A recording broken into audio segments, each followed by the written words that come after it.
de regalos a un niño que prácticamente está no recién nacido, pero que ha nacido de una forma milagrosa, y ellos vienen desde lejanas tierras, como acabo de decir, guiados milagrosamente hasta llegar a el lugar donde vivía, Belén, Betlehem, la casa del pan, a 7, máximo 8 kilómetros de Jerusalén. Se encuentra la pequeña localidad de Belén, que hasta el día de hoy se puede visitar. Empiezo a leer a partir del versículo 1.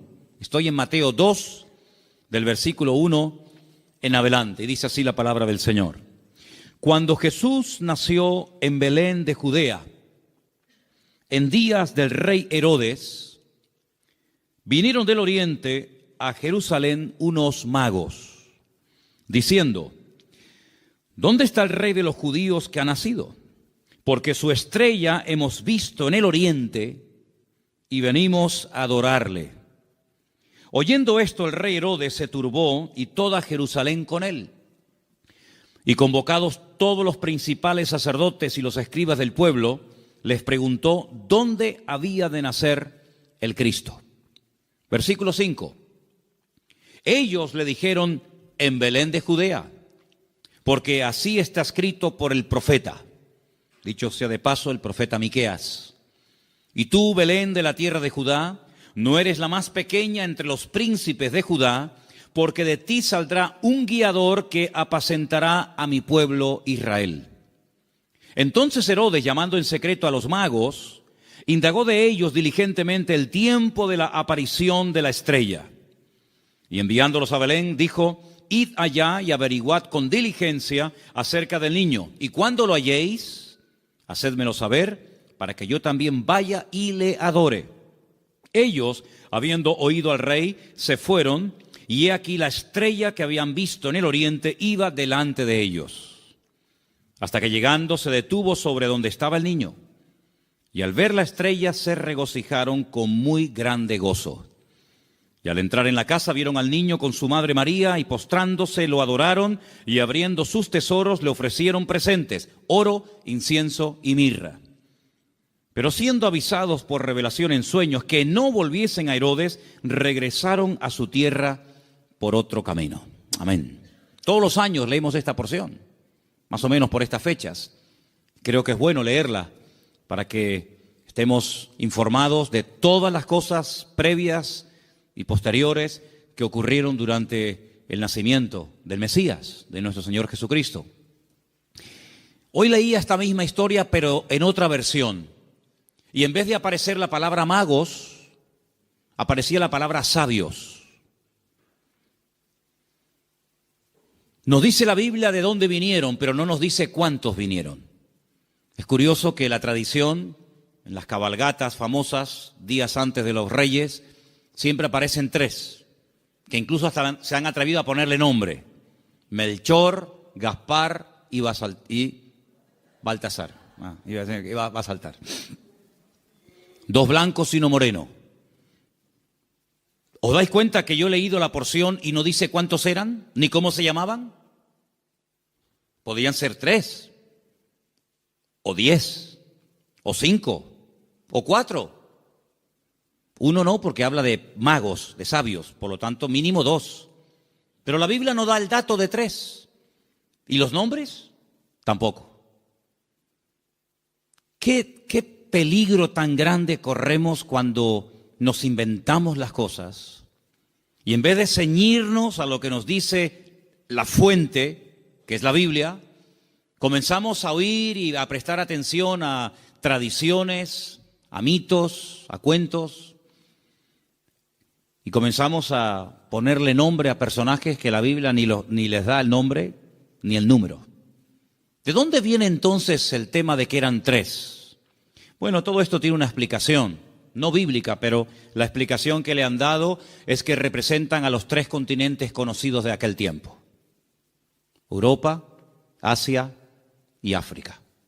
Uno representando a cada uno de los continentes que en aquel momento se conocían, puesto que Oceanía y América en aquel momento prácticamente no aparecían por ninguna parte. Pero tampoco tenemos base bíblica para decir esto. Porque los 3 o los 4 o los 8, todos vinieron del mismo sitio. No vino uno de África, otro de Europa, otro de Asia y allí se encontraron. No, venían juntos. Y venían los 3 juntos con un propósito. Y vinieron todos dirigidos de la misma manera. No es que uno en África tuvo un sueño, otro en Europa tuvo una visión y se le presentó un ángel y otro... No dice eso. Todos venían como un equipo, con un propósito, con una serie de presentes de los cuales hablaremos ahora un poco, y vinieron de Oriente. Ahora, ¿de qué parte de Oriente? Tampoco con exactitud lo sabemos, porque si ustedes se centran en Israel, toda la geografía bíblica parte de Israel. Eso siempre tienen que tenerlo presente. Cuando habla del norte, pero del norte, ¿desde dónde? ¿Desde Madrid? ¿Desde Jerusalén? ¿Desde Roma?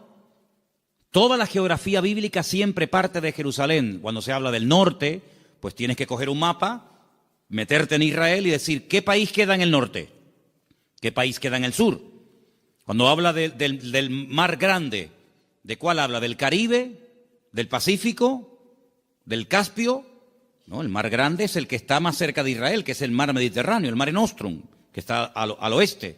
Cuando habla del oriente, pues tienes que mirar desde Israel, no desde donde tú has nacido, porque si no, no encajan las cosas. Desde la geografía bíblica tienes que mirar qué países quedan al este, al oriente, de donde sale el sol. Bueno, hemos escuchado y hemos leído todo tipo de explicaciones, que si eran de la China, algunos dicen que venían de Babilonia, otros dicen que venían del Cáucaso, de tantos lugares, ¿verdad? Venían del este, venían del oriente.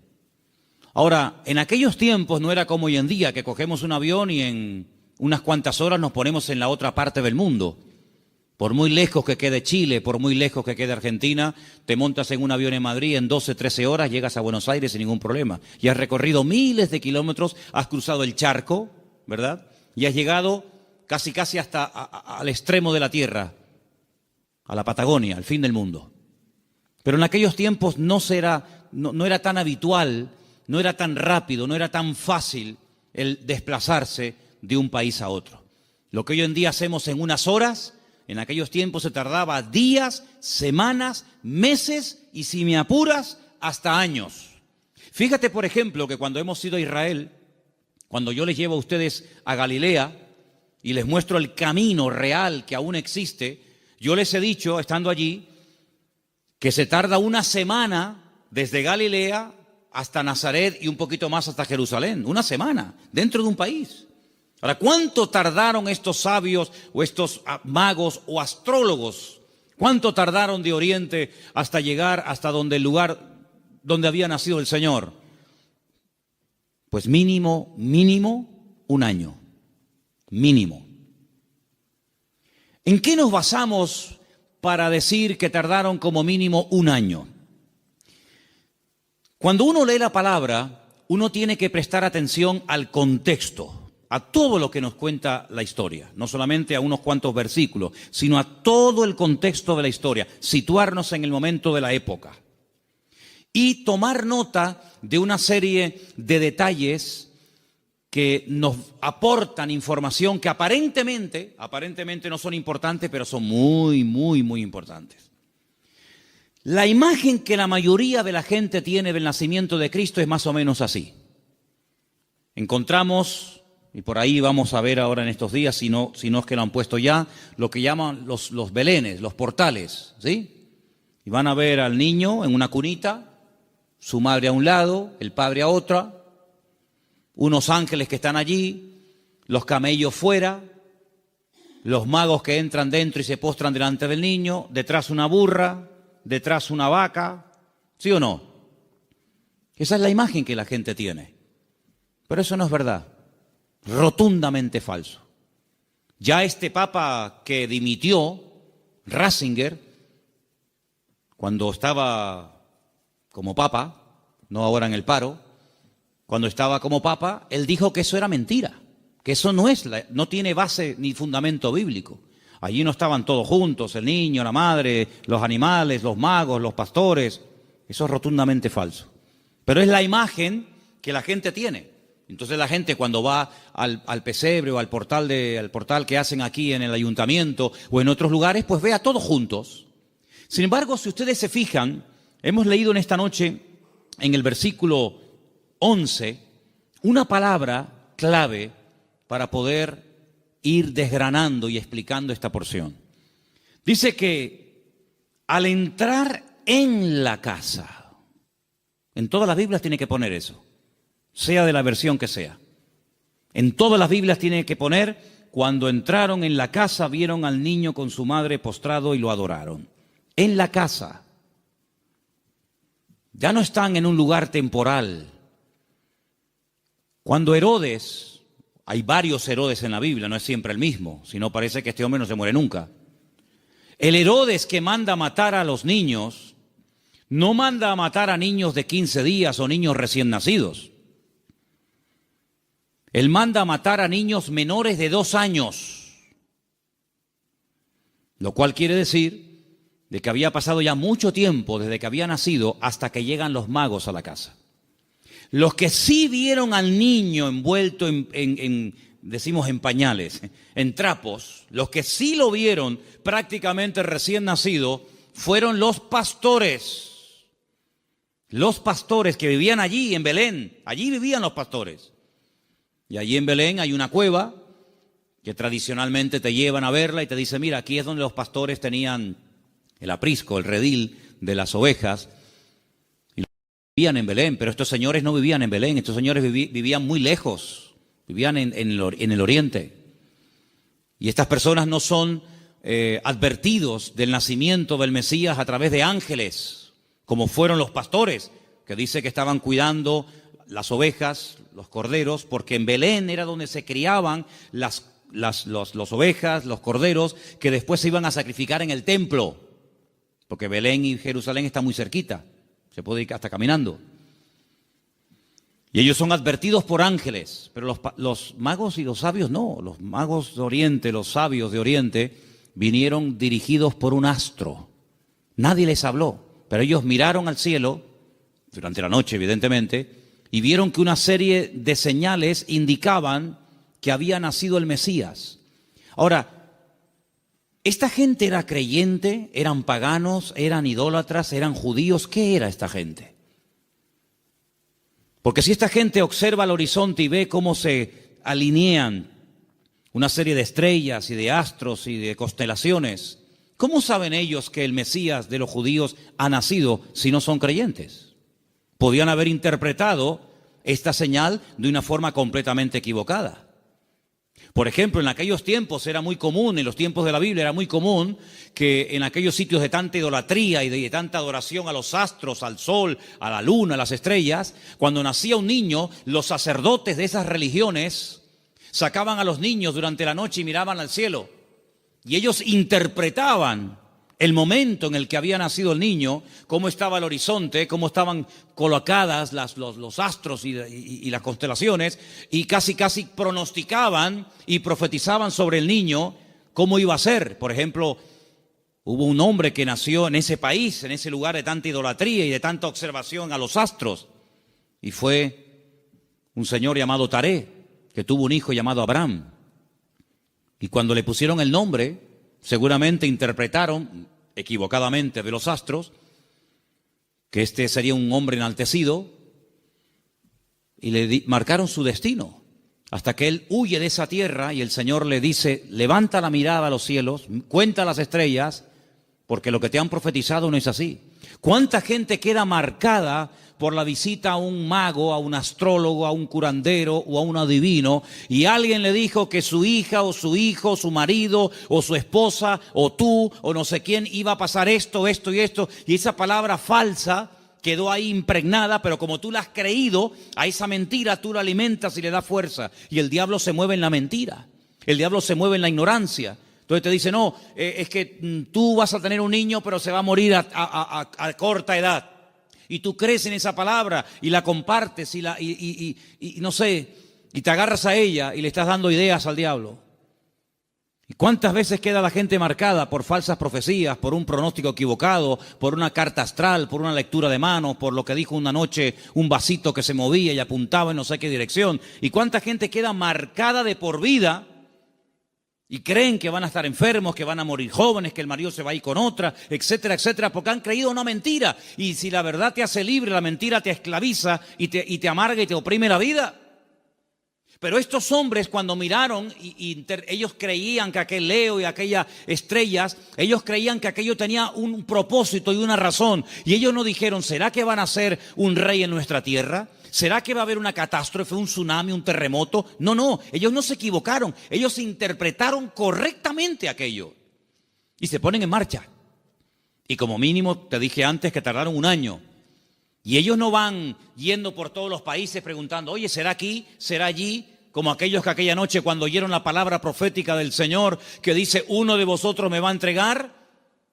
Todos dijeron, seré yo, seré yo, seré yo, seré yo, todos menos uno, que dijo quién es. Los magos, los sabios de Oriente no comenzaron a ir por Europa, por África, diciendo, será por aquí, será por allá. No, esa estrella, su estrella, no una cualquiera, su estrella, esa señal profética marcada en el cielo, indicaba en una dirección. Ellos seguían y llegaron nada más y nada menos que al sitio correcto, al país correcto y al pueblo correcto, Belén de Judea. Y cuando llegan allí, a Herodes, que era el rey que los romanos habían puesto como un títere, le preguntan, ¿dónde está el rey de los judíos? Porque su estrella hemos visto en el oriente y venimos a adorarle. Le están haciendo esta pregunta a un rey. No le están haciendo esta pregunta a un esclavo. No le están haciendo esta pregunta a uno que encuentran por la calle, sino que van al palacio, al Herodión, que aún se puede visitar en Belén, ¿verdad? Y le están preguntando al rey, que supuestamente es el rey de los judíos, ¿dónde está el rey de los judíos? Porque venimos a adorarle. Y ellos reconocen que ese con el que están hablando no es. Claro, por eso dice que se produjo una consternación. La gente comenzó a decir, oye, han venido gente de lejísimos, cargados con unos presentes y unos regalos, una fortuna en oro, en incienso y en mirra. Y dice que vienen a adorar al rey de los judíos y dicen que su estrella han visto en el oriente y estas noticias corrieron hasta Jerusalén y se produjo un tumulto tremendo porque la gente decía, pero ¿a quién se refieren? Es decir, había nacido el Mesías, profetizado durante siglos y siglos y nadie se había enterado. Fue como un nacimiento secreto. Nació el Mesías, del cual habló Isaías, Jeremías, Ezequiel y tantos profetas, y nadie se había dado cuenta. ¿No te has parado alguna vez a preguntar que Dios puede hacer muchas cosas hoy en día entre nosotros y no nos hemos dado cuenta de que es el Señor? Y atribuimos a la casualidad o a la coincidencia o a la suerte. Sin embargo, el que tiene todo el control y el dominio siempre es el Señor. ¿Cuántos dicen amén? ¿Cómo supieron interpretar estos hombres estas señales correctamente? Bueno, hay varias opiniones. Una de las opiniones más generalizadas y más aceptadas es que en Oriente, desde el principio de los tiempos, siempre hubo una tendencia del hombre que vivía en aquella zona a estar todo el día observando las constelaciones y las estrellas y los astros, tratando de pronosticar, tratando de averiguar el futuro. Ahí nació toda la astrología, ahí nació toda la brujería, ahí en la cuna de todo eso es Babilonia, Babel. Babel es Babilonia, es el mismo sitio. Babel significa confusión, lo que hoy en día sería Irak. Y fue en aquella zona, en aquella parte del mundo, donde ya en los tiempos del libro del Génesis dice que los hombres quisieron construir una torre. La palabra es sigurat, un observatorio, para que desde lo alto pudieran observar y pudieran decir, va a pasar esto, va a pasar aquello, y los astros dicen esto, y los astros dicen aquello. Es verdad que hay astros, y es verdad que hay constelaciones, y es verdad que hay constelaciones que se llaman Piscis, y Capricornio, y Tauro, y Leo. Es verdad, todo eso es verdad. Hay dibujos que se pueden hacer para interpretar todo eso, pero lamentablemente el hombre lo ha tergiversado, y el hombre lo ha utilizado para atar, para engañar, para manipular y para tergiversar las verdades. Pero en aquellos momentos estos hombres, criados en aquel lugar, sabían que algún día nacería un Mesías. Ahora, de todos los profetas de la antigüedad, ¿quién es el que verdaderamente sabía cuándo iba a nacer el Señor? Porque esta profecía que hemos leído esta noche, la vuelvo a leer en Mateo 1:6, y tú, Belén, de la tierra de Judá, no eres la más pequeña entre los príncipes de Judá, porque de ti saldrá un guiador que apacentará a mi pueblo Israel. Estas palabras están fechadas entre el 738 y el 698 antes de Cristo. Son palabras del profeta Miqueas. Ustedes pueden leerlo en el libro que tenemos en la Biblia que lleva su nombre, Miqueas. Pero hubo un profeta que sabía el día exacto en el que el Señor Jesucristo vendría en su primera venida a este mundo, y era el profeta Daniel. El profeta Daniel tuvo una revelación tremenda, muy amplia, y él sabía perfectamente que si se comenzaba a contar, nosotros contamos hacia adelante, ellos contaban hacia detrás, ¿verdad? Si se comenzaba a contar desde que se les permitiera retornar a Jerusalén, restaurar Jerusalén, restaurar las murallas, él sabía perfectamente cuándo nacería el Mesías. El Señor le dice, sabe pues y entiende que desde la salida de la orden para restaurar Jerusalén hasta el Mesías príncipe, habrá 70 semanas. Eso lo dice Daniel capítulo 9. Desde hasta. ¿Cuándo empezamos a contar? Desde que salgan y comiencen a restaurar la ciudad y comiencen a levantar el templo. Desde que salgan hasta que venga pasarán 70 semanas. Pero claro, como expliqué en su momento, 70 semanas son 490 días. Y no hay 490 días desde que Nehemías, Esdras y Zorobabel reconstruyen la ciudad de Jerusalén hasta Cristo. No hay 490 días, hay muchísimo más. Entonces, ¿qué es lo que pasa? Pues también expliqué en su momento, y quiero solamente recordarles, que la forma de contabilizar el tiempo en la Biblia y según el pueblo de Israel varía mucho de cómo contamos nosotros el tiempo. Partimos de la base de que nuestro calendario no es el calendario bíblico. Nuestro calendario es un calendario mandado a hacer por un papa llamado Gregorio. Un tiempo que gira, un año que gira en torno al tiempo que tarda el sol en dar todo el círculo, ¿verdad? O la Tierra, perdón, el tiempo que tarda la Tierra en recorrer las 4 estaciones, que es alrededor de 365 días. Mientras que el calendario bíblico es un calendario basado en la luna y tiene 360 días. Silencio, por favor. Quiero que presten atención todos, no me estén hablando nadie. Si el calendario bíblico tiene 360 días y nuestro calendario tiene 365, aquí hay un problema.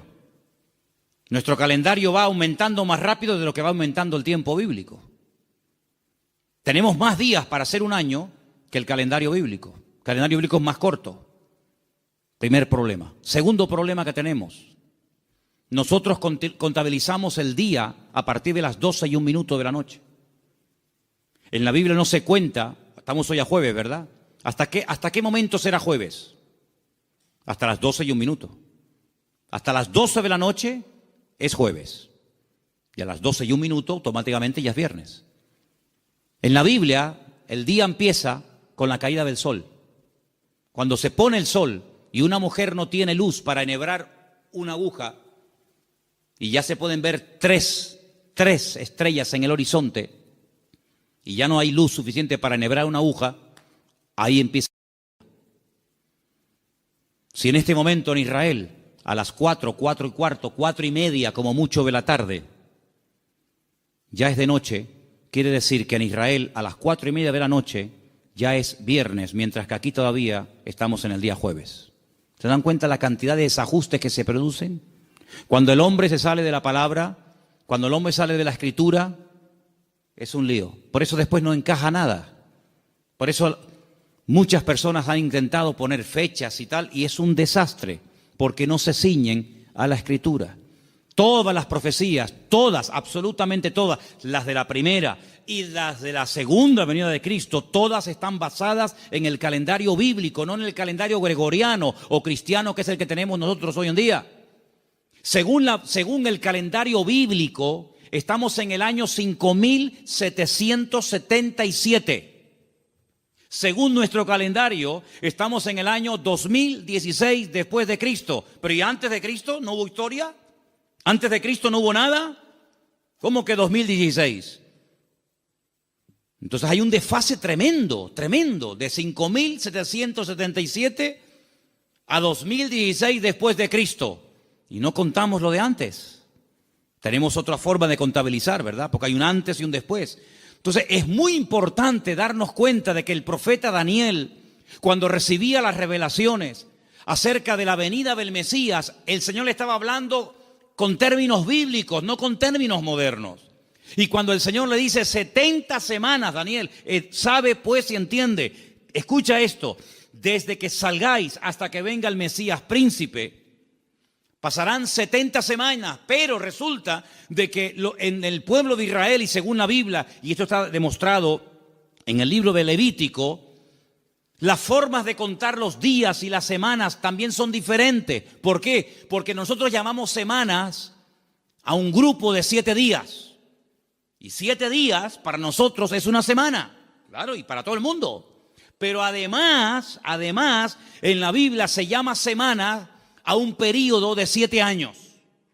Es decir, si le preguntas a un niño cuánto tiempo tiene, te puede responder de 2 maneras. A la manera nuestra y te dice, yo tengo 7 años. O te puede decir, yo tengo una semana. Y tú dices, ¿cómo va a tener esta niña una semana? Qué grandes son los niños en Israel, ¿no? Pero tienes que multiplicar, ¿verdad? De tal manera que cuando el Señor le dice al profeta Daniel, 70 semanas están determinadas sobre tu pueblo, lo que le está dando es un paquete profético de 490 años. 70 por 7, 490.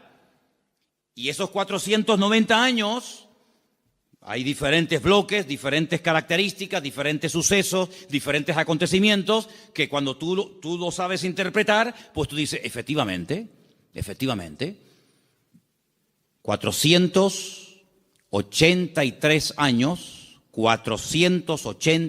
años, multiplícalo por años de 360 y te va a dar el número exacto de días que hay desde que salieron de Babilonia y restauraron Jerusalén hasta que entró el Mesías. Pasaron 483 años. Pero dice, pero son 70 años, 70 semanas. Y la última semana, los últimos 7 años, son los famosos 7 años de la gran tribulación. Y todo encaja. La Biblia es matemática pura. Es la única ciencia exacta, las matemáticas. En todas partes del mundo, 2 y 2 son 4. En todas partes del mundo. Por encima del Ecuador y por debajo del Ecuador, 2 y 2 son 4. En todas partes del mundo. Es una ciencia exacta, ¿verdad? No se puede cuestionar. No es que aquí 2 y 2 son 4, allí son 3 y medio, allí son 8. No, en todas partes es igual. Y el Señor usa la matemática de Él, el tiempo de Él, el calendario de Él, para preparar a los pueblos, para preparar a las naciones, para preparar a su pueblo, para que aquel día no nos sorprendan las cosas como ladrón en la noche. Entonces estos hombres seguramente tenían la información que tenía el profeta Daniel. Y junto con la información del profeta Daniel y la observación meticulosa de los astros y de las estrellas, automáticamente dijeron, el tiempo se ha cumplido. El tiempo se ha cumplido del nacimiento del Mesías. Y ellos se ponen en marcha. Y cuando llegan, pues ya el niño no es un niño recién nacido. Ya el niño no está en un pesebre. El niño está en una casa. El niño está en una casa. Es interesante notar que en el pesebre estaba José y María, pero en la casa está solamente María, ya no está José.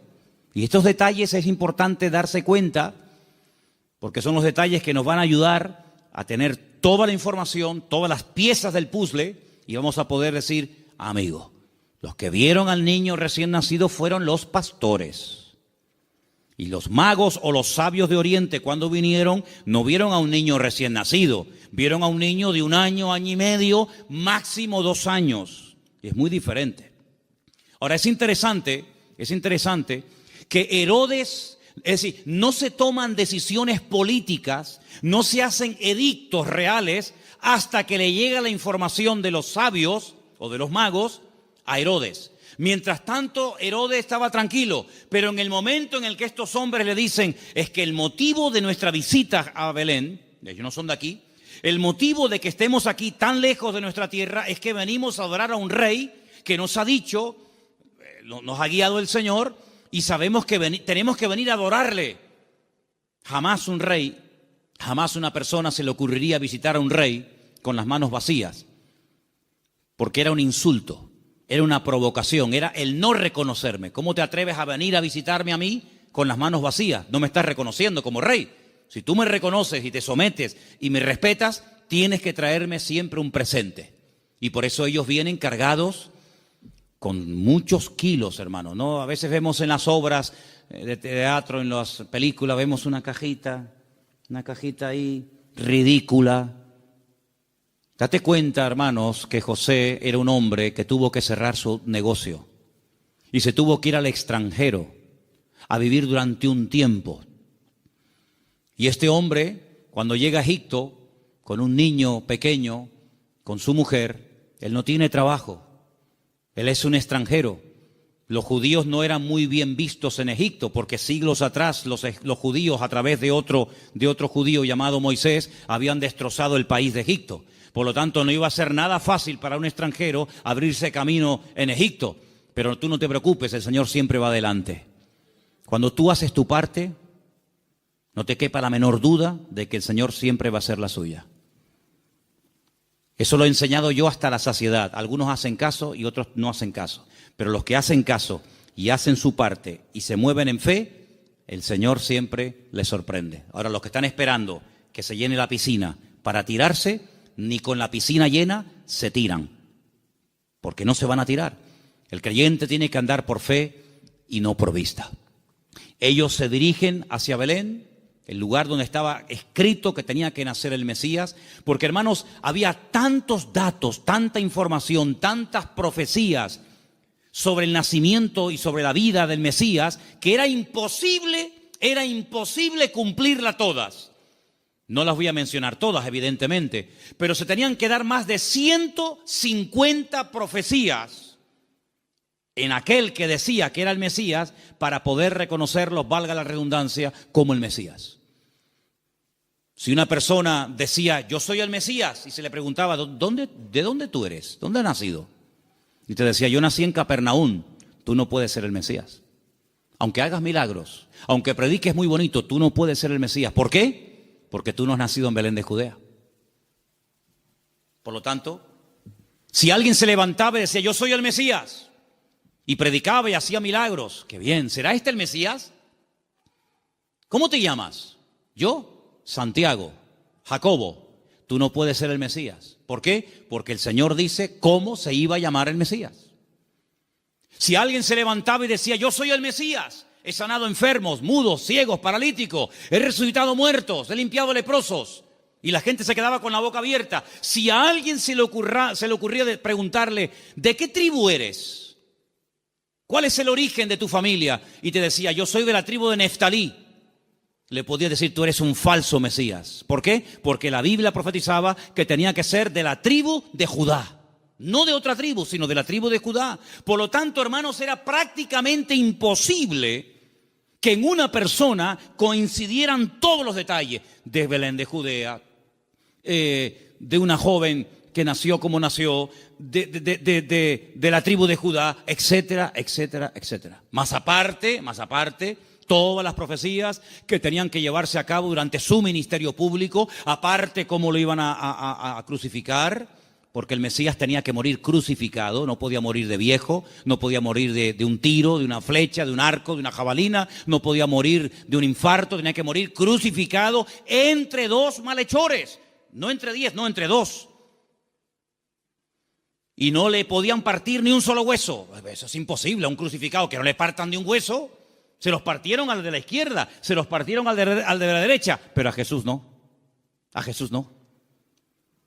No le podían partir ningún hueso. Y iba a morir como un inicuo, como un pecador, como un vil, pecador, pero iba a ser enterrado como un rico. Tantos y tantos detalles que era prácticamente imposible. Pero suponte, imagínate que de los 150 detalles proféticos que tenían que cumplirse en él, una persona cumpliera 149. Pero queda el examen final, el más difícil de todos, la resurrección. Te han horadado las manos y los pies, te han crucificado entre ladrones, te han enterrado en un buen sepulcro, han sorteado tus vestiduras, te ha negado uno de tus discípulos, etcétera, etcétera, etcétera, pero al tercer día no has resucitado. Por lo tanto, aunque cumpliera con 149 profecías, si no cumplía con el examen final, con la PAU, no apruebas el examen, amigo. Por lo tanto, hermanos, cuando estos hombres se ponen en marcha, no es por emociones, no es por un sentimiento pasajero, sino es porque están coincidiendo tantas cosas que ellos van en fe y en obediencia, guiados milagrosamente a través del desierto, probablemente un viaje de más de un año, hasta llegar a Belén de Judea. Cuando ellos llegan y le dicen a Herodes que vienen a adorar al Señor, resulta de que le presentan 3 tipos de regalos. Vamos a leerlos nuevamente, por favor. Estamos en Mateo capítulo 2, versículo 11. ¿Lo ponemos? Mateo 2:11. Al entrar en la casa vieron al niño con su madre María y postrándose lo adoraron. Y abriendo sus tesoros le ofrecieron presentes, oro, incienso y mirra. Algunos comentarios dicen que Daniel, cuando recibió la revelación, que la tenemos en la Biblia, por si te interesa conocerla, del nacimiento del Mesías, y también de su reinado, pero estamos hablando de su primera venida, Daniel vivía en el palacio con el rey Nabucodonosor, ¿os acordáis, verdad? Después con Belsasar y después con otros también. Dicen los comentarios que Daniel no tuvo descendencia, seguramente lo hicieron eunuco, que era lo más probable, y no tuvo descendencia, pero dice que era uno de los hombres más ricos de todo el país. Después del rey, el que más autoridad, el que más prestigio y reconocimiento tenía, era Daniel. Así de claro, igual que José en Egipto, que después de Faraón el que mandaba era José. Casi podríamos decir que mandaba más José que Faraón. Toda esa fortuna, toda esa riqueza no se la quedaron sus hijos porque, repito, no tuvo. Y algunos dicen que puede ser que estos sabios, guiados como ya hemos dicho, milagrosamente, llegaron hasta Belén y esta fortuna, porque no era una cajita así, era una fortuna en oro, en incienso y en mirra, que a lo mejor tú dices, bueno, yo de las 3 cosas me quedo con el oro. Y el incienso y la mirra, bueno, vamos a ver, todo lo que la Biblia relata, todo lo que ocurre en la palabra de Dios, todo tiene una razón de ser, ¿sí o no? No hay nada casual. ¿Por qué la Biblia dice que eran 153 peces los que pescaron? ¿Ah? ¿Por qué dice la Biblia que comieron 5,000 hombres? ¿Por qué dice la Biblia que le regalaron oro, incienso y mirra? ¿Qué más da? Le hicieron presente, le hicieron regalos. ¿Y qué más da? No. Lo dice. ¿Te le trajeron qué le trajeron? ¿Ropas? No. ¿Joyas? No. ¿Comida? Tampoco. Oro, incienso y mirra. Tal vez para nosotros esos regalos no sean tan significativos, pero vamos a explicarlos.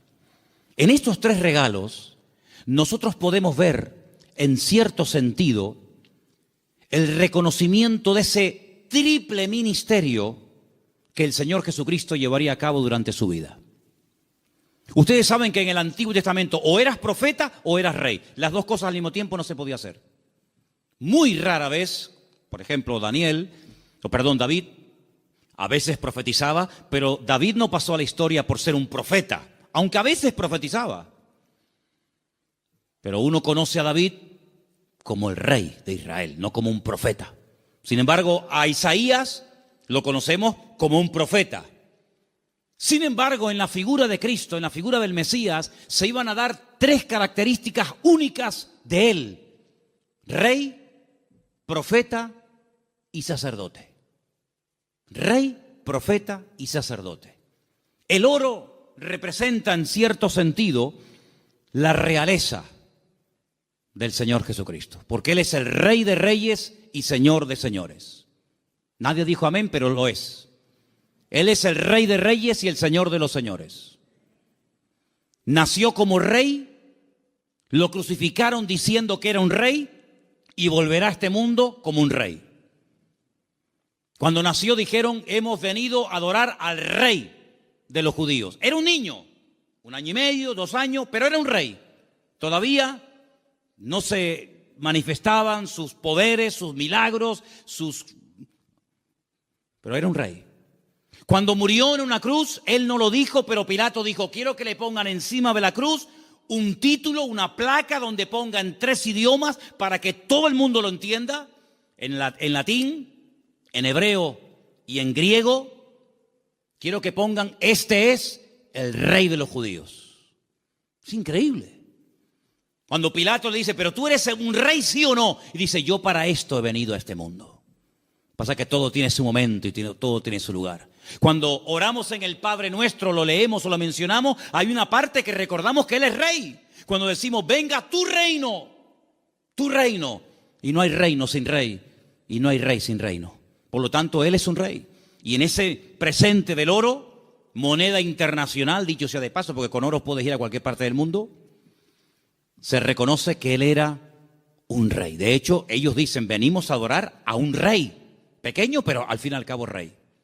Luego resulta de que el Señor Jesucristo era profeta, era la voz del Padre, era el que anunciaba las buenas nuevas de salvación a los quebrantados de corazón, a los ciegos, a los prisioneros, a los pobres. Él proclamaba el mensaje, era un profeta. Y ahí lo vemos, hermanos, como la mirra. La mirra era lo que se utilizaba, ¿verdad?, en los ungüentos para ungir a las personas.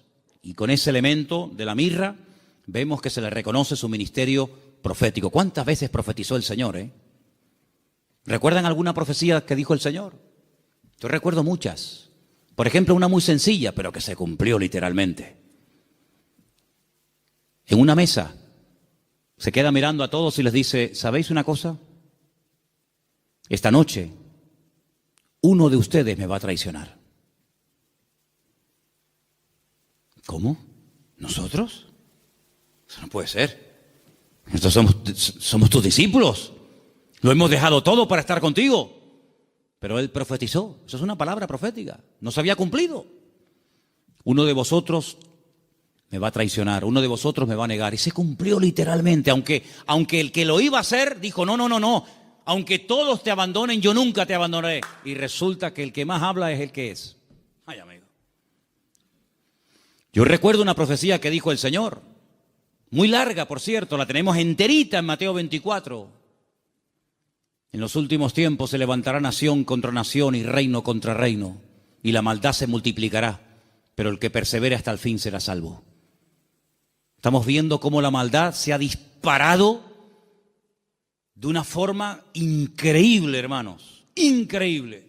Raro es el día que usted no ponga la televisión a la hora de las noticias y no oiga tragedias y tragedias y tragedias y más tragedias. Si no es en Alemania, es en Francia. Si no, en Siria. Si no, en Jordania. Si no, en Grecia. Siempre por todos los lados.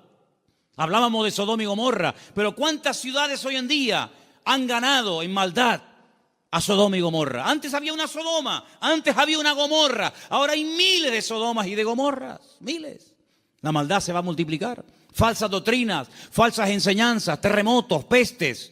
Hermano, ¿cuántas palabras dio el Señor? Una palabra profética que dijo, vete, tu criado ha sido sanado en esta misma hora. Es una palabra profética. Estaba allí, pero cuando llega, estaba sanado. Y dice, ¿a qué hora fue sanado? Y dice, a tal hora. Y dice, a esa hora fue cuando él me dijo que iba a ser sanado. Profeta fidedigno, siempre anunciando la verdad, la palabra de Dios claramente. Y como sacerdote, ahí tenemos representado el incienso que subía continuamente a la presencia de Dios, recuerda el ministerio sacerdotal. Pero algunos de ustedes dirán, pero Cristo no podía ser sacerdote, porque los sacerdotes eran de la tribu de Judá, de la tribu de Leví. Y Jesús, como tú acabas de decir, no era de la tribu de Leví, era de la tribu de Judá. Los de Judá no podían ser sacerdotes.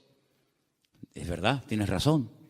Pero Jesús no es sacerdote según la tribu de Leví, sino Jesús es sacerdote según Melquisedec, rey de Salem. Porque los levitas desaparecieron, pero el sacerdocio de Cristo es constante, permanente y eterno por los siglos de los siglos. Amén. ¿Te das cuenta? Por lo tanto, todo encaja de una forma perfecta. Oro, incienso y mirra. Ahora puedes salir corriendo a Egipto como extranjero, no tienes trabajo, nadie te va a abrir las puertas, pero tú no te preocupes. El hombre te cerrará las puertas, pero Dios que va delante de ti te abrirá todas. ¿Cuántos dicen amén? Esa es la confianza. Y José no cuestionó, José no dijo, bueno, pero esto es una locura, esto es un disparate, y yo cómo voy a cerrar mi negocio y mis herramientas, y yo me dedico a esto, y ahora voy a Egipto, ¿y qué hago yo allí? No hablo el idioma, no me conoce nadie, no tengo clientes. No importa. Cuando el Señor te dirija a hacer algo, no tengas miedo. Dice la Biblia que el que pone su mano en el arado y mira atrás, el surco le sale torcido y no sirve. Pero nosotros no andamos por emociones, por sentimientos. Y lo dije una vez, lo que está claro en la palabra, no busque confirmación. Hay gente, no, es que yo quiero ver lo que Dios me dice, que ya te lo dijo. Tú no tienes que orar para ver si es la voluntad de Dios invitar al domingo al culto al vecino. ¿Qué quieres? ¿Molestar a Gabriel con todo lo ocupado que está para que venga a ti a decirte, sí, vete al vecino a hablarle de mí? Cuando la Biblia dice, id por todo el mundo y predicar el evangelio a toda criatura. Lo escrito no necesita confirmación. Los que siempre buscan confirmación son los que dudan, los que no se terminan de fiar, los cobardes como Gedeón, que ponía una prueba y vamos a poner otra, vamos a poner otra. ¿Cuántas pruebas queremos? Por lo tanto, hermanos, la visita de esta gente fue algo realmente increíble, algo tremendo. Pero, al mismo tiempo, tengo que decir que Herodes le dio un encargo. Herodes le dijo, bueno, pues díganme dónde está exactamente para que yo después vaya y también le adore juntamente con ustedes. Estaba mintiendo, estaba diciendo mentiras. Nunca fue a adorarlo, al contrario. Al contrario. Vamos a leerlo. Estamos en Mateo capítulo 2. Después que partieron ellos, he aquí un ángel del Señor se le apareció en sueños a José y le dijo, levántate, toma al niño y a su madre, huye a Egipto y permanece allá hasta que yo te lo diga, porque acontecerá que Herodes buscará al niño para matarlo. ¿Te das cuenta? Para matarlo. Le dijo a los sabios, no, yo quiero adorarle, pero es mentira, lo quiere matar, es falso. Y él despertando tomó de noche. Pero si el Señor me ha hablado, cuanto antes ponga la palabra en práctica, mejor. ¿Para qué esperar a mañana? De noche, me levanté. Se levantó de noche y dice, tomó al niño a su madre y se fue a Egipto. Y estuvo allá hasta la muerte de Herodes para que se cumpliese lo dicho por el Señor por medio del profeta cuando dijo, de Egipto llamé a mi hijo. Entonces Herodes cuando se vio burlado por los magos, se enojó mucho y mandó matar a todos los niños menores de 2 años. Si el niño estaba recién nacido, no tiene ningún sentido promulgar un edicto real para matar a un niño de 1 año, año y medio, 2 años, no tiene sentido. Pero es que ya te vuelvo a repetir, el niño ya hacía mucho tiempo que había nacido. Pasa que los magos habían tardado mucho tiempo en llegar. Entonces dice que mandó a matar a los niños menores de 2 años que había en Belén y en todos los alrededores conforme al tiempo que había inquirido de los magos. Es curioso que cuando le interesaba tener una información se movía, pero cuando no quería cumplirla se hacía el loco, ¿no? Entonces se cumplió lo que fue dicho por el profeta Jeremías, otra palabra más cumplida. ¿Qué decía la palabra? Voz fue oída en Ramá, grande lamentación, lloro y gemido. Raquel, que llora a sus hijos y no quiso ser consolada porque perecieron. Pero después de la muerte de Herodes, aquí un ángel del Señor le apareció en sueños a José en Egipto y le dijo, levántate, toma al niño y a su madre y vete a la tierra de Israel, porque han muerto los que procuran la muerte del niño. ¿Cómo iba a saber José en Egipto sin WhatsApp, sin Facebook, sin ordenador, sin nada, que ya puedo volver a casa? ¿Cómo lo puedo saber? Toda la información que necesitamos saber la sabe el Señor. Y cuando el Señor te diga, vuelve otra vez, fíate, porque el Señor sabe perfectamente que el tiempo de la muerte de Herodes ha llegado. Era un hombre que se dejaba, se habla mucho de María, pero la verdad que este hombre era un hombre increíble, un hombre extraordinario, un hombre obediente, un hombre sumiso, un hombre que no cuestiona, no es un hombre lleno de dudas, sino es un hombre que se deja guiar de una forma tremenda. Ellos, habiendo oído que el rey, estamos en el versículo 21, ¿verdad? Entonces él se levantó, tomó al niño, a su madre y vino a la tierra de Israel. Pero oyendo que Arquelao reinaba en Judea en lugar de Herodes, su padre, tuvo temor de ir allá. Pero avisado por revelación en sueños, se fue a la región de Galilea, arriba, bien arriba al norte. Y vino y habitó en la ciudad que se llama Nazaret, para que se cumpliese lo que fue dicho por los profetas, que había de ser llamado Nazareno. Es que todo se cumple, es que no hay ni un detalle que tú digas, oye, es que todo, absolutamente todo, el que se vaya a Egipto, el que vuelva, el que justamente se vaya a vivir a Nazaret, el que es que todo, absolutamente todo. Por eso Mateo es tan detallista con estos datos, porque él está intentando convencer a los judíos que van a ser los que van a leer su evangelio. Él está intentando abrirles los ojos y evangelizarlos a través de este evangelio y mostrarles que no era nada casual, sino que todo estaba cumpliéndose literalmente al pie de la letra. Y todo era para que se cumpliera lo dicho por el profeta, para que se cumpliera lo que profetizó el Señor, para que se cumpliera. Esa es la base del Evangelio de Mateo, el cumplimiento de las palabras proféticas dichas siglos antes de que naciera el Mesías. Ahora, si saltamos un momentito, y quiero leerlo rápidamente, en Lucas, capítulo 2, hemos leído Mateo 2, en Lucas capítulo 2, dice en el versículo 8, que había pastores en la misma región que velaban y guardaban las vigilias de la noche sobre su rebaño. Y aquí se les presentó un ángel del Señor y la gloria del Señor los rodeó de resplandor, tuvieron gran temor. Pero el ángel les dijo, no temáis, porque aquí os doy nuevas de gran gozo, que será para todo el pueblo, que os ha nacido hoy, no ayer, no hace una semana, hoy os ha nacido en la ciudad de David. ¿Cuál es la ciudad de David? Belén. Si David también era de Belén, era de allí. Un Salvador que es Cristo, el Señor. Esto será de señal. Hallaréis al niño envuelto en pañales, acostado en un pesebre. Ustedes sí lo van a ver recién nacido. Los magos no lo vieron recién nacido. ¿Vale?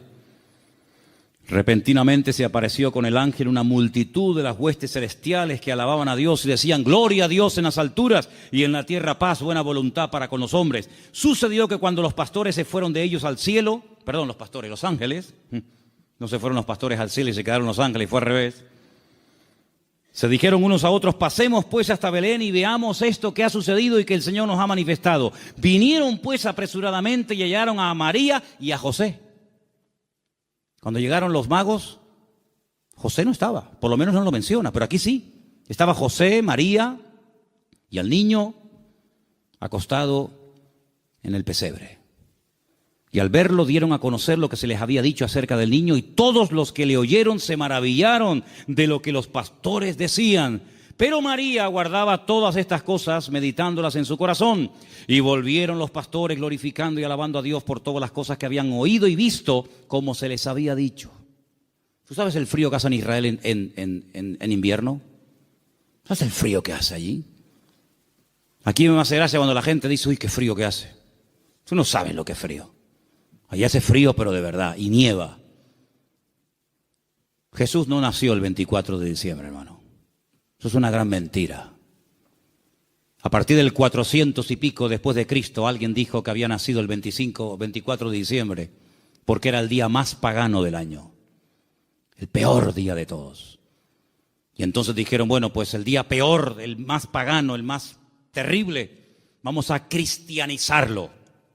Y vamos a decirle al mundo que el Mesías nació en este día, para que en vez de adorar al sol y en vez de adorar las barbaridades que adoran, adoren al Rey, al Señor Jesús. Y desde ese momento, pues se instituyó pues esa fecha. Pero Jesús no nació en diciembre. Jesús nació, y se puede demostrar bíblicamente, y en la página web Luis ha hecho un trabajo extraordinario de las tablas de los tiempos en los que ministraban los sacerdotes en el templo en Jerusalén, etcétera, etcétera. Jesús nació entre septiembre y el mes de octubre. Entre septiembre y octubre. ¿Os dais cuenta también el detalle de Lucas que no habla de animales dentro del pesebre? Judío jamás en la vida dormiría junto a animales, jamás en la vida. Usted no puede leer la Biblia, y menos el Nuevo Testamento, con una visión occidental o puramente cristiana, porque usted no tiene ningún problema en ver una vaca, una oveja, una cabra y una mujer y un... No, perdone. Judío es tremendamente escrupuloso para eso. Los animales jamás conviven con los hombres, ni los hombres conviven con los animales. Ese es el cuento. Yo siempre he dicho que el portal de Belén es idolatría en miniatura, ¿o no? ¿Qué diferencia hay entre tener a un Cristo así de grande y tener uno así chiquitito? Bueno, perdón, cuando yo era pequeño, mi madre tenía en lo que se llamaban el portal de Belén un cacho de Cristo así, ¿eh? De pequeño nada, era así, ¿eh? Desnudito, con el pañalito y con los deditos así. Y con una corona así, y con una cunita como de paja. ¿Qué diferencia hay entre adorar a un Cristo así, o uno así, o uno así, o uno así? Ninguna. El tamaño no hace mayor o menor el pecado. No te harás imagen, dice la Biblia. No te harás imagen. No te harás imagen. ¿Dónde dice eso? Éxodo 20. No te harás imagen, ni lo que está arriba, ni abajo, ni aún debajo de la tierra. Ni te postrarás, ni las honrarás. En la casa de un creyente no puede haber ningún tipo de imágenes, ni de santitos, ni de vírgenes, ni de Cristo, ni de nada habido por haber. Es que es el Señor. ¿Qué Señor? Es que es María. Es que es José. No, eso es falso. Un pesebre, un portal, es idolatría en miniatura. Idolatría en miniatura. Y la Biblia prohíbe a un creyente adorar y hacer, no solamente, es que yo no lo adoro, pero lo ha hecho. Dice la Biblia, no te harás. Porque no solamente dice no adorarás, sino dice no te harás. ¿Qué diferencia hay? Bueno, yo no la adoro, pero la ha hecho, por lo tanto es lo mismo. Eso no es de Dios. Eso no es de Dios. Entonces, queridos hermanos,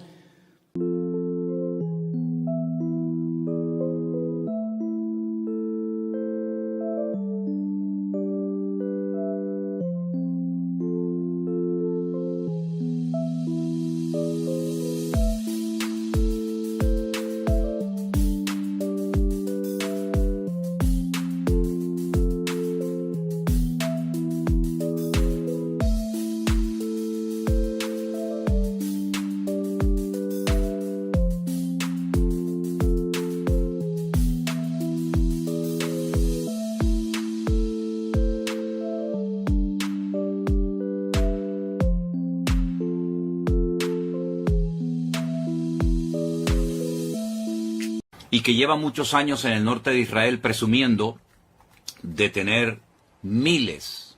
Ellos hablaban de 150.000 misiles. Bueno, no sé si será verdad o no, pero lo que está bien claro que este ejército de Hezbollah en el norte es un ejército muy bien preparado, con muchas armas, y no es la primera vez que se enfrentan a Israel.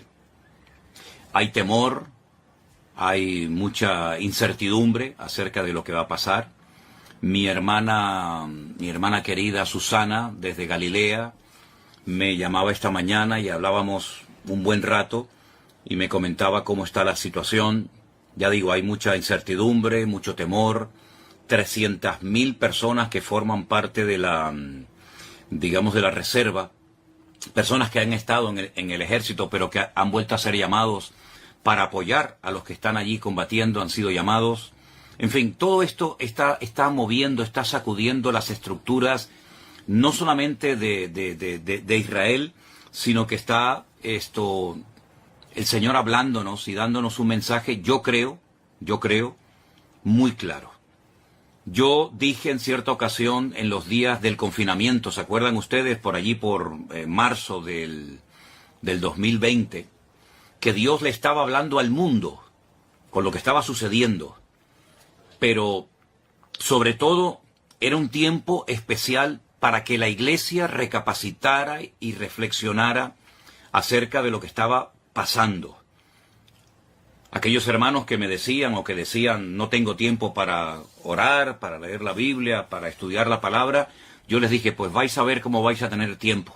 Ahora vais a tener bastante tiempo porque vais a estar encerrados muchos días, semanas y probablemente hasta meses, para que esa excusa de que no tengo tiempo ya sea desterrada definitivamente de vuestras vidas. Por lo tanto, yo creo que en aquellos meses, en aquel tiempo, 2020, el Señor estuvo tratando con la iglesia, con cristianos tibios, cristianos que se habían dejado de congregar por diferentes motivos, muchas personas que comenzaron a leer la Biblia por primera vez en su vida y tuvieron un encuentro personal con Cristo. Y bueno, y de aquellos días, de aquella temporada, surgió lo que todos conocemos como la iglesia virtual, formada por centenares y centenares de hermanos de todas partes del mundo que se acercaron al Señor, gente que se entregó a Cristo en aquellos días, y nació la iglesia virtual, que hasta el día de hoy pues sigue siendo un instrumento tremendamente poderoso en las manos del Señor, y ahí surgieron iglesias y obreros y lugares de culto y tantas cosas que podríamos mencionar. Ahora el tiempo es diferente. Ahora nosotros, por lo menos en esta parte del mundo, no estamos encerrados, pero sí están encerrados en sus hogares los habitantes de Israel, que no pueden salir a las calles, no pueden ir los chicos a estudiar a la escuela, no pueden las personas ir a trabajar a sus trabajos porque el país está en guerra. Pero yo siempre también he dicho, y solamente lo recuerdo, que lo natural es un reflejo de lo espiritual. Repito, lo natural es un reflejo de lo espiritual. ¿Qué está pasando en lo natural? Cosas terribles. Hemos visto imágenes que nos han dejado a todos con los pelos de punta, y otras muchas que no hemos querido publicar. Y todo esto, la pregunta es, ¿Dios lo ha permitido, sí o no? ¿O es que aquí el diablo puede hacer lo que le da la gana, cuando le dé la gana y cuando quiera y donde quiera? Yo creo que el que controla la historia, el que quita y pone reyes, el que permite o impide cosas es nuestro Dios. Y el diablo no puede hacer nada sin permiso de Dios. Siempre recuerden eso. El diablo no puede hacer nada sin permiso de Dios. ¿Se acuerdan cuando el endemoniado Gadareno, los demonios que habitaban en él, le pidieron permiso al Señor para entrar en aquella piara, en aquel hato de cerdo? ¿Se acuerdan ustedes? Bueno, pues ahí tienen un ejemplo. El diablo está sometido a Dios. Libro de Job, léanlo detenidamente, léanlo tranquilamente, y se van a dar cuenta que Satanás actuaba hasta donde el Señor le permitía actuar, porque el diablo no es un ser, digamos, autónomo, que pueda hacer lo que le dé la gana, sin darle cuentas a nadie, ni muchísimo menos. El diablo es un ser que tiene que estar sometido a Dios, le guste o no, porque Dios es el que permite, el que impide, el que autoriza, el que abre o el que cierra. Y en esta ocasión, Dios ha permitido todo lo que ha sucedido. Claro, algunos dirán, bueno, pero yo no creo en eso. Es que, lo he dicho muchas veces, lo que usted crea o lo que usted opine no va a cambiar la esencia de Dios. Y Dios tiene todo el permiso y toda la autoridad para hacer lo que quiera y cuando quiera, cuantas veces le dé la gana, porque para eso es Dios. Y no está sujeto a leyes humanas ni a ningún tipo de limitaciones. Él es Dios soberano, Rey de toda la tierra es de Dios y su plenitud, y por lo tanto, cuando Él permite algo es porque es necesario que eso que sucede haya sucedido de esa manera. Cuando el hombre peca contra Dios, cuando el hombre pisotea la sangre de Cristo, cuando el hombre se mete contra el Evangelio, las consecuencias a corto y a largo plazo son terribles. Terribles. Yo estaba ahora mismo hablando con unos hermanos de Jerusalén, donde me acaban de decir hace un instante que hace unos días, hace muy poco tiempo, en la ciudad de Haifa, allí en Israel, pues fueron a evangelizar, a hablar de Cristo. Miren qué delito, ¿no? Tan grande, ¿no? Todo el mundo puede manifestarse, pero parece ser que en Israel, hoy por hoy, a los misioneros, a los hermanos que salen a las calles, en un país, dicen, 100% democrático, pues parece ser que unos tienen más derechos que otros. Y esa es la cruda realidad. Yo he visto cómo a personas en Jerusalén se les ha escupido, se han quemado nuevos testamentos, se les ha perseguido, se les ha criticado, se los ha expulsado de zonas porque son cristianos, son enemigos, ¿verdad? Y hay que expulsarlos. Pero luego, sin embargo, se hacen otras manifestaciones, otros colectivos totalmente antibíblicos, incluso algunos que hasta odian y oran en contra del Estado de Israel, se les permite salir con sus banderas, con sus pancartas y hacer todo tipo de manifestaciones en público, pero a los cristianos no. A los cristianos no se les permite evangelizar. Y si no, inténtelo, si no me cree, haga usted la prueba, coja mañana tratados, folletos, Biblias, Nuevo Testamento, váyase por ejemplo a Jerusalén y póngase donde usted quiera. A ver si usted tiene la libertad de repartir libremente. Ni se le ocurra, porque la van a expulsar y le van a impedir y la policía se le va a tirar encima. Entonces, ¿de qué estamos hablando? ¿Del pueblo de Dios? Mire, está pasando en Israel hace muchos años, no ahora, hace muchos años está pasando lo mismo que pasó en la época de la iglesia primitiva, que a los líderes religiosos no les gustaba que a los apóstoles predicaran de Cristo en las calles. Los encarcelaron, los torturaron. ¿Dónde mataron a Esteban? Yo pregunto, ¿dónde mataron a Esteban? ¿Y quién mató a Esteban? A Esteban no lo mataron gentiles. ¿Qué le hicieron a Esteban? ¿Quién estaba presente en la ejecución de Esteban? ¿No estaba por ahí un jovencito, un tal Saulo de Tarso? ¿Saulo de Tarso de dónde era? ¿De Japón? ¿De Babilonia? ¿De España? ¿De dónde era Saulo de Tarso? ¿De dónde eran los que apedrearon a Pablo? ¿Quiénes eran los que le impedían a los apóstoles predicar el evangelio libremente en la ciudad de Jerusalén? ¿Quiénes eran? Ustedes saben la respuesta, está en el libro de los Hechos, solamente es cuestión de leer la Biblia. Entonces es exactamente lo mismo, pero ya no estamos en el siglo I, estamos ahora ya en el año 2023, y todavía en Israel está prohibido evangelizar. Ustedes sabían que en Jerusalén hay una universidad de los mormones, una universidad, unas propiedades, unas instalaciones tremendas, que tuvieron que costar muchos miles, tal vez millones de dólares, no lo sé. Bueno, se les permitió hacer eso en Jerusalén con la condición de que no evangelizaran. Porque ustedes saben perfectamente que los mormones salen por ahí a repartir sus folletos, a evangelizar. Bueno, no lo pueden hacer, no lo pueden hacer. Entonces, no me vengan a mí ahora que Dios tiene que respaldar y tiene que bendecir y tiene que apoyar a un pueblo que prohíbe la predicación del Evangelio, que prohíbe la predicación del Mesías en el cual creemos los cristianos. Nadie está obligado a creer en el Mesías de los cristianos, nadie está obligado, pero se supone que en un país libre, en un país democrático, uno puede hablar de lo que quiera, se supone. Como también en la democracia en España se supone que se pueden decir y hacer ciertas cosas, pero a la hora de la verdad no es verdad, ¿verdad? Entonces, mis queridos hermanos, eso por una parte. Por otra parte, ¿en quién se está poniendo mayoritariamente? No digo en toda la población, pero ¿en quién se está poniendo fundamentalmente la confianza en este momento, en medio de este conflicto por parte de muchos habitantes de Israel? En un señor norteamericano que apoya a ciertos y determinados colectivos que todos sabemos cuáles son y qué es lo que pretenden, colectivos que precisamente interrumpieron una reunión de oración a judíos ortodoxos en Jerusalén, y esa reunión que se iba a celebrar en Jerusalén con el día y las festividades del Yom Kippur, etcétera, no fueron interrumpidas por extranjeros ni por cristianos. Fueron interrumpidas por judíos, habitantes de Israel, que se levantaron contra sus compatriotas a prohibirles que oraran, que leyeran la Torá, que hicieran teshuvá. Y los que me están oyendo y son de allí sabéis a lo que me refiero, se les prohibió y se les expulsó.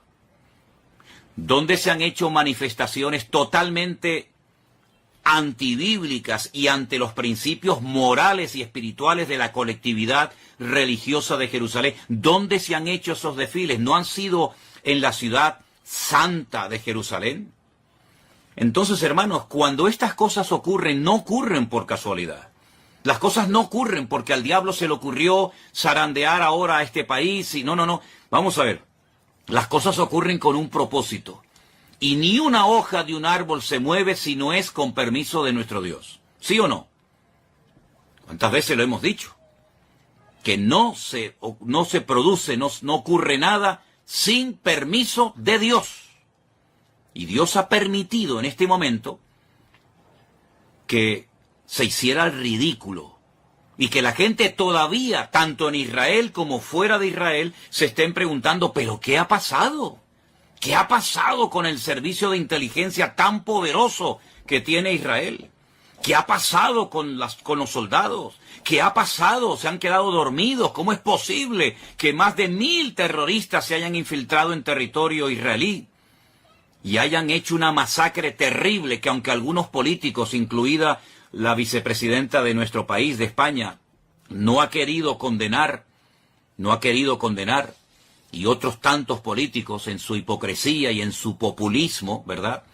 Pues esto ha sido algo terrible. Esto me recordaba a mí a los tiempos bíblicos, cuando se peleaba contra filisteos y amorreos y aquellas matanzas y aquellas cosas terribles que nos cuenta la historia. Pues lo hemos visto hace unos días en televisión, como centenares de personas corrían despavoridas como conejos, asustados por el desierto del sur de Israel, y eran como presas de caza disparándoles a discreción, a diestra y a siniestra, y hemos visto cosas que ni siquiera quiero mencionar. Hermanos queridos, ¿es que acaso Dios se ha dormido? ¿Es que acaso Dios se ha olvidado de su pueblo? ¿Es que acaso Dios ya no recuerda sus promesas y sus pactos? Claro que los recuerda. El problema no es que Dios se ha olvidado de su pueblo. El problema es que su pueblo se ha olvidado de su Dios. Esa es la realidad. Ahora bien, para los cristianos que dicen, bueno, este es un tiempo de prueba para Israel, que son el pueblo de Dios, yo quiero hacer un pequeño alto en el camino y preguntarles a todos ustedes, y veo que hay muchísima gente conectada, no sé exactamente de dónde, pero bueno, eso es ahora mismo lo menos importante. Yo les hago una pregunta. ¿Conocen ustedes ese versículo del Nuevo Testamento? No del Antiguo Testamento, del Nuevo Testamento, que leen millones de cristianos todos los días, pastores, evangelistas, maestros, etc. Ese versículo que dice, vosotros sois real sacerdocio, pueblo santo, adquirido por Dios. ¿Se acuerdan de ese versículo? ¿Saben, verdad, dónde está y todo, verdad? Vosotros que no erais pueblo, ahora sois pueblo de Dios, real sacerdocio, nación santa, pueblo adquirido por Dios, para que anunciéis las virtudes de aquel que os llamó de las tinieblas a su luz admirable. Entonces, mi pregunta es, ¿somos los cristianos pueblo de Dios? ¿Sí o no? Respóndanme ustedes, que yo estoy viendo ahí cómo están escribiendo muchas personas. ¿Somos los cristianos, vuelvo a preguntar, ¿somos los cristianos pueblo de Dios o no somos pueblo de Dios? ¿O el único pueblo de Dios que existe sobre la faz de la tierra se llama Israel? Y nosotros, entonces, si no somos pueblo de Dios, ¿qué somos entonces, hermanos?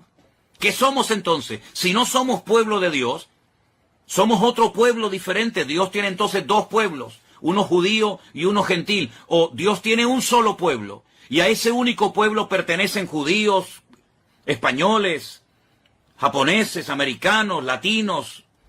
Dios tiene un solo pueblo. Entonces, si somos el pueblo de Dios, y yo creo que en eso, no lo sé, estaremos la inmensa mayoría de creyentes de acuerdo. Si somos el pueblo de Dios, y veo que muchos están contestando, sí, pastor, sí, somos el pueblo, muy bien, pues entonces a todos los que están diciendo que sí somos el pueblo de Dios, y a los que no lo están contestando, pero saben que somos el pueblo de Dios, yo les quiero leer estos versículos. Y dicen así: si se humillare mi pueblo. Usted ha dicho que somos pueblo de Dios, lo acaban de escribir muchos de ustedes. Sí, amado pastor, somos el pueblo de Dios. Gracias, hermano. Si se humillare mi pueblo, sobre el cual es invocado mi nombre, y oraren, y buscaren mi rostro, y se convirtieren de sus malos caminos, entonces yo oiré desde los cielos y perdonaré sus pecados y sanaré su tierra. Vuelvo a hacer la pregunta de antes. ¿Somos los cristianos hijos de Dios y pueblo de Dios, sí o no? Sí, ¿verdad? Pues entonces, que estamos esperando para, como pueblo de Dios, humillarnos, invocar su nombre, orar, buscar su rostro, convertirnos de nuestros malos caminos, dejarlos a un lado. ¿Qué estamos esperando, hermanos queridos? Sí, ya veo que saben el versículo donde está y todo. Segunda de Crónicas 7:14, efectivamente, ese es, mi hermana Mónica. Segunda de Crónicas 7:14. Pues si somos el pueblo de Dios, seamos coherentes con lo que decimos. Porque es una incongruencia decir somos pueblo de Dios para lo que nos interesa. Y ahora que está viniendo la hora de prueba a todas las naciones de la tierra, decir no, eso ahora es para los judíos. Entonces, ¿en qué quedamos? ¿Somos o no somos el pueblo de Dios? No seamos hipócritas. No seamos fariseos. No seamos pueblo de Dios para las promesas y para los privilegios y para las bendiciones, y después resulta que no somos pueblo de Dios cuando viene la ira de Dios, cuando viene la justicia de Dios, etcétera, etcétera, etcétera. Hay un mensaje muy bonito que el Señor le da a una de las iglesias que son mencionadas en el libro del Apocalipsis. Y dice lo siguiente: yo conozco tus obras, he aquí que he puesto delante de ti una puerta abierta, la cual nadie puede cerrar, porque aunque tienes poca fuerza, has guardado mi palabra y no has negado mi nombre. ¿Qué le parece? Por cuanto has guardado la palabra de mi paciencia, yo te guardaré de la hora de la prueba que ha de venir sobre el mundo entero. Ahora les digo dónde estoy leyendo. Yo te guardaré de la hora de la prueba que ha de venir sobre el mundo entero para probar a los que moran sobre la tierra. ¿A quién van dirigidas esas palabras, hermanos? ¿Solamente a los judíos? No. Esas palabras las escribió el apóstol Juan porque el Señor Jesucristo, el que murió en la cruz y resucitó al tercer día, le dijo: escribe lo que has visto, lo que has oído, lo que es y lo que será, y envíalo a las 7 iglesias.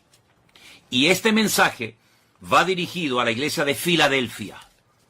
Yo sé que en España la iglesia de Filadelfia son las iglesias de los hermanos gitanos, pero la iglesia de Filadelfia era una congregación que existía hace 2000 años en la zona de Turquía, de Asia Menor, y fueron palabras dirigidas por Cristo a una iglesia, a su pueblo.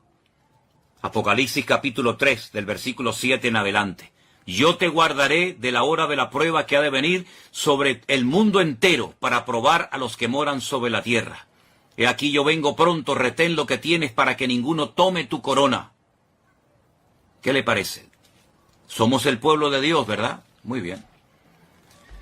Pues entonces vamos a